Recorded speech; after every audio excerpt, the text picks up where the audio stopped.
Hello mga kagala, tayo maglakbay. Samahan niyo ako dito sa Castillejos, Zambales, no?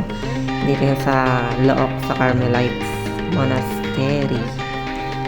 So, check natin itong napakagandang lugar nila mga kagala, no? So, mula Subic, nagbiyahe kami pa Castillejos.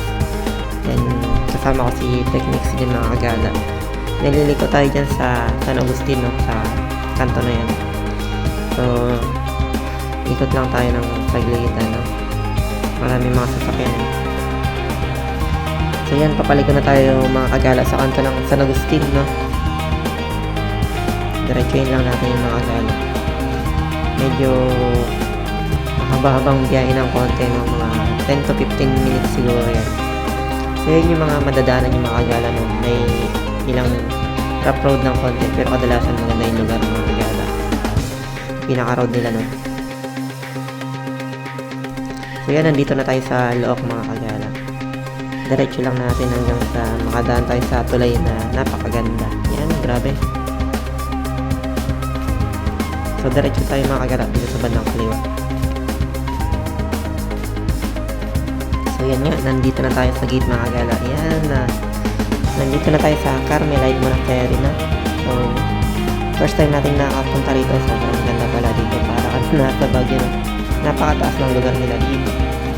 So may enjoy nyo yung mga view nila dito mga kagala na kung halimbawa nagsasamba ka dito or sa ibang relihiyon, no? Okay lang naman. So yan, sobrang ganda mga kagala. Diyan pa lang yan.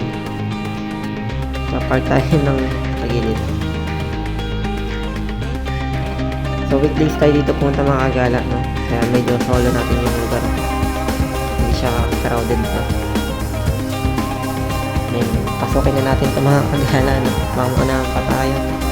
So, tara sa loob ng monastery nila sa simbahan. So, ito lang yung ilang bahagi ng place nila mga kagala, no? Ito yung sa bahagi ng simbahan.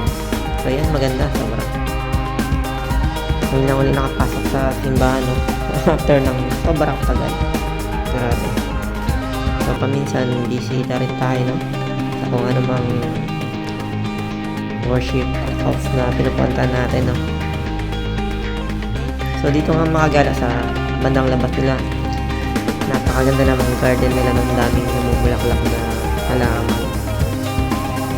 Sobrang dami pa ng mga butterfly nila dito. Sobrang buhay na buhay yung nature nila, no? So may sasuggest ko talaga ito, puntahan nyo minsan, no? So yan, meron din silang orchid dito. Hindi ko alam yung pinaka species name nito. So check nyo ito mga kagala, itong lugar na ito, no? Minsan. So yun lang, thank you.